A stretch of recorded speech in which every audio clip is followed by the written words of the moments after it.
کتنا بڑا ملک ہے. جرمنی نے صرف 5 دن میں پورا فرانس قبضہ کر لیا, صرف 5 دن. پولینڈ پر 1 دن میں قبضہ کیا, آسٹریا پر 1 دن میں قبضہ کیا. یہ ہماری جہادی تحریکیں کیوں تباہ ہوئیں اور اسلام کو بھی بدنام کیا, خود بھی تباہ ہو گئے. ہر کلاشن کو اٹھانے والا جہاد نہیں ہے نا قتال ہے. عوام کے سپرد ہوگا تو یہ نتیجہ نکلے گا جو نکلا ہے. ان جہادی تحریکوں نے کیا, اپنے آپ کو ہی مٹا دیا اور ایک خون ریزی کی فضا قائم ہوئی. چونکہ 200 سال پہلے مغرب کا غلبہ ہو گیا, اس سے پہلے غلبہ اسلام تھا, تو جتنی تحریکیں چلتی تھیں وہ اصلاح نفس, اصلاح اخلاق, اصلاح احوال کی چلتی تھیں, جو علماء یا صوفیہ جو کوشش فرماتے تھے. لیکن جب باطل کا غلبہ ہوا 200 سال پہلے تو ایک رد عمل کی نفسیات پیدا ہوئی. تو باطل کا قبضہ ہو گیا ہے, ان کو نکالو. چونکہ تقریباً تمام اسلامی بلاک جتنے تھے سب پر England, France, Holland, Portugal, Spain یہ قابض تھے. تو اس میں رد عمل میں چلی گئے. ہماری جو تھی قائد جماعت جو تھی نا, قائدین جماعت, وہ رد عمل میں چلے گئے. اس رد عمل میں امت کی تربیت اور اصلاح کا کام پیچھے چلا گیا اور باطل سے ٹکرانا وہ پہلے آ گیا, بغیر صفات کے اور بغیر تیاری کے. تو ہر جگہ شکست ہوئی, ہر جگہ بہت بری طرح پٹنا پڑا. جو سبب تھا اسے نہیں دور کیا, جس وجہ سے زوال آیا, وہ تھا دین سے دوری, اخلاقی پستی, یہ اس کا سبب تھا. اس کے ازالے کی بجائے ان سے ٹکرانا شروع کر دیا تو ہر جگہ ناکامی ہوئی. پھر جو یہ باطل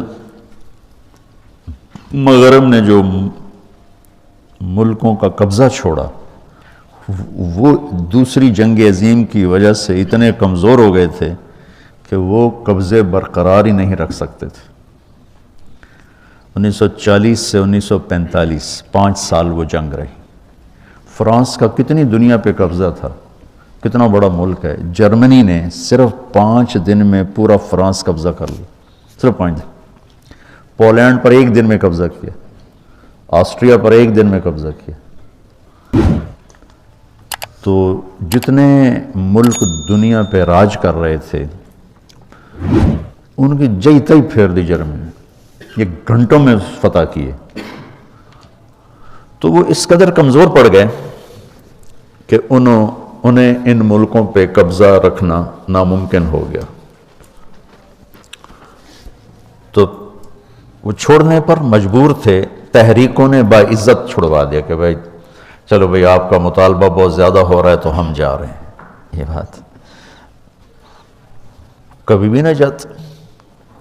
کون چھوڑتا ہے اپنی مقبوضہ جات چیزوں کو, کون چھوڑتا؟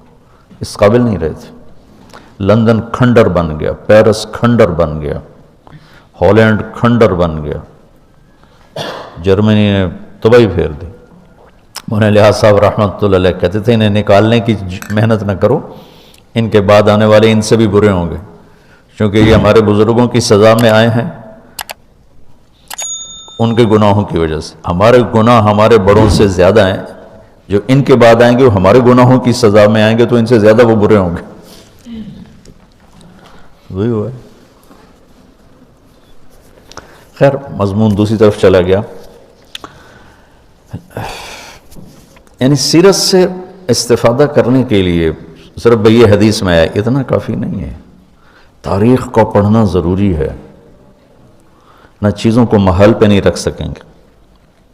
قرآن کا, سیرت کا, تاریخ کا, محل وقوع, جغرافیائی ماحول عرب کا, یہ ساری چیزیں سامنے ہوں. یہ ہماری جہادی تحریکیں کیوں تباہ ہوئیں اور اسلام کو بھی بدنام کیا, خود بھی تباہ ہو گئے, نام و نشان مٹ گئے کہ بس قاتلوہم, ایک آیت سامنے آ گئی, بس شروع ہو جائے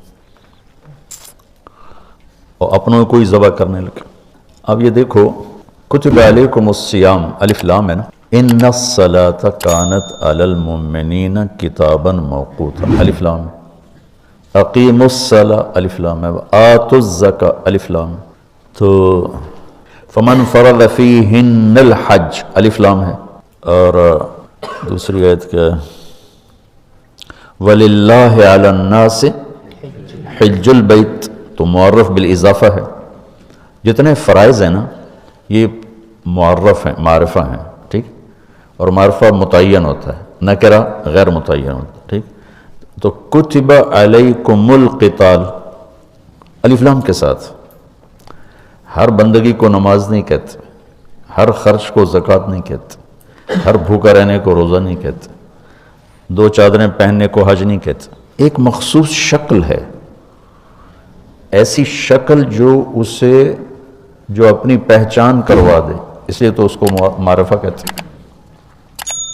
تو قتال پر بھی الف لام ہے، ہر کلاشنکوف اٹھانے والا جہاد نہیں ہے، نہ قتال ہے، اس کے لیے کیا شرائط ہیں، اس مضمون کو علامہ عز الدین نے بیان کیا، پہلی دفعہ قلم اٹھایا انہوں نے، یہ 8ویں 7ویں صدی کے عالم ہے، اور بہت خوبصورت الف لام، یعنی معرفہ کی صفات شرائط پوری کر کے ہوئے نا، ایسے تو نہیں جو کھڑا ہو جائے۔ جب یہ عوام کے ہاتھوں میں گیا، نماز ایک انفرادی فریضہ ہے، عبادات انفرادی فرائض ہیں، یہ جو جہاد بمعنی القتال یہ حکومت کے جھنڈے کے نیچے کیا جاتا ہے، عوام اسے نہیں کرتے، عوام کے سپرد ہوگا تو یہ نتیجہ نکلے گا جو نکلا ہے۔ ان جہادی تحریکوں نے کیا، اپنے آپ کو ہی مٹا دیا، اور ایک خون ریزی کی فضا قائم ہوئی، اللہ نے اس سے نکال دیا، اس کا فضل و احسان ہے۔ تو ضعف کے زمانے کے احکام اور ہوں گے، قوت کے زمانے کے احکام اور ہوں گے۔ لارڈ کلائیو نے 3000 کے ساتھ سراج الدولہ کی 50,000 کی فوج کو شکست دی،